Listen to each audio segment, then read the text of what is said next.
Snow White and Rose Red. Once upon a time was a poor widow. In front of her small cottage there were two rose trees. One of them flowered in white and the other one in red. The widow had two daughters. One of them was called Snow White and the other one was called Rose Red. They were good and quiet children, singing sweetly in Christ like no other two girls in the world. Although they were sisters, Snow White was the quieter and gentler one. But children love each other so much, and every time when they went out, they walked together hand in hand, and when Snow White said, "We will never be separated," Rose Red would always answer, "As long as we are alive."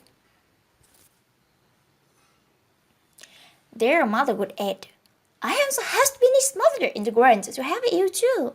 You should promise me that you will always take care of each other, and that you will share everything you have." And the girls could promise. In the summer, those that could wake up early and do the housework.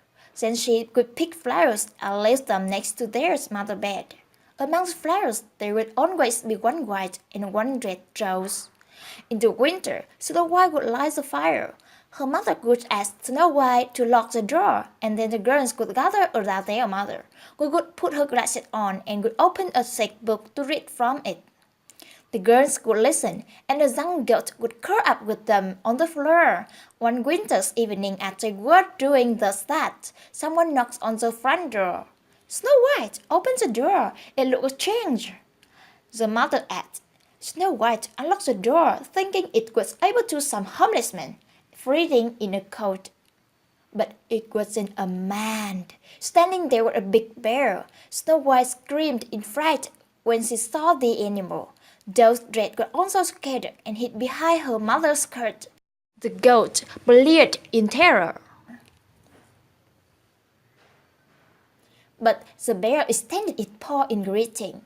"Don't be afraid, kid ladies. I won't do you any harm. I am just really cold and would like to warm up if you let me in," he said. The three women looked in amazement and fear at the talking bear. Soon their mother came to her senses and told the girls to calm down and have the bear get rid of snow he had on his coat. The girls did as their mother told them. Feeling warm from the fire, the bear fell asleep, and everyone went to bed. The next morning, when the sun rose, the girl opened the door for the bear. He went in the woods to search blueberry and fish, but he came back in the evening and curled up in fireplace. This continued through the winter, and the girls were so used to playing with the bear in the evening and to have him at home that when summer came and the bear had to leave, they were very sad. "Where are you going to go?" Snow White asked the bear. "I need to go into the woods to where I keep my wealth hidden from the evil gnomes. In the winter, when the earth is frozen, they cannot reach it. But in the summer, when the ground softens, they dig all over in the chest of treasures. Once they get treasure, they hardly ever get it back," the bear replied. Snow White was really sad that the bear was leaving. They hugged it and bade each other farewell. Just as the bear was leaving the house, his skin got caught on the door handle, and it appeared to Snow White that got shone under the bear's skin.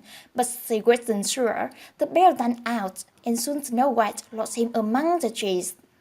One day, the mother said the girl went to the woods to gather wood, and they were walking. They came across a big tree, just was falling down across the path. On the tree, there was a little man with a long beard, which was stuck under the tree. The gnome was stumbling around the crack, trying to pull down his beard, but with no success. When he saw the girls, he turned his wrinkled face in their direction. His eyes were red, and it seemed that they would soon pop out. "What are you still staring at? Can you come over and have?" "How did you end up like that?" asked Rose Red. "You curious thing! I was trying to gather some stick in order to light a fire and cook a meal. Now stop asking stupid questions and quit that grinning. It's terrible," the dove snapped. The girls tried to pull and pull somehow to round the big tree, but it was too heavy for them, so they offered to go for it half. "Ha! If that's the best you could think of, we need more people here. You two are more than enough anyway, the dove groaned. Stay still if you want to be free again, said Snow White, and took a pair of scissors out of her pocket. She quickly cut the end of Job's beard. What did you do, you stupid girl? How can you cut someone's beautiful long beard? He barked. With that, he threw it back over his shoulder and left without even looking at them. One day, the girls decided to go out to the river to catch some fish for dinner. When they approached the river, they noticed something which resembled a big grasshopper jumping around the water. As it got ready to run in it, they ran towards it and found the same dove trying to pull down his beard from the big fish's mouth, but the fish was stronger. The girls grabbed him under the shoulders and tried to pull him, but the fish just wouldn't let the beard go. Snow White had no choice. She took out of her scissors and cut off a small part of the dove's beard. What is that, you frogs? How dare you bring shame on my face? My brother will laugh at me now. Having said that, the dove took it back, which was full with them, and left without saying a word. Not long afterwards, Snow White and Rhoded were on the way to the nearest house to buy some needles and thread. As they were packing a meadow, they noticed a huge bird in the sky. The bird was flying low and passed close over their heads. The bird perched behind a big rock, and at the moment someone there squeaked. When it took up again, the girls saw the same old dove in the bird's gloves. They ran just in time to catch the dove by their feet. The birds pulled up, and they pulled down, and the dove got dangling in the middle. How can you be so rude? Don't chase my clothes, you stupid girls!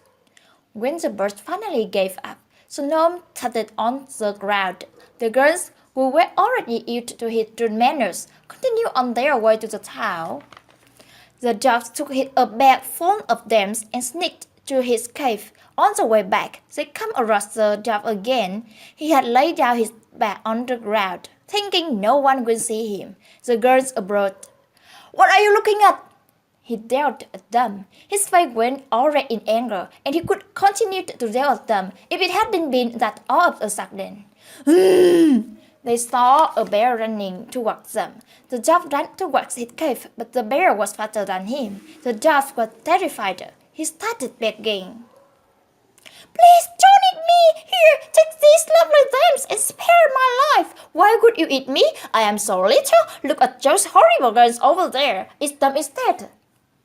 The bear wasn't listening to him. With one swipe, he knocked the dove over. The girls ran away, but the bear followed them. Snow White, don't be afraid. Stop running. I'm coming with you, he said. The two girls recognized the voice and stopped to wait for their friend. As he was approaching them, his bear skin fell off, and a young man stood before them. He was dressed in gold. I am a prince, he said and smiled. The evil dove had bewitched me and stolen my treasure. Now that he is dead and the spell has been broken, and I am a human again, and it's all thanks to you. Snow White married the prince and Rhoded his brother. They split the dove's treasure evenly, and their mother moved to the castle with them. She took the rose trees with her and planted them under her window. Every year they flowered with exquisitely fragrant red and white roses.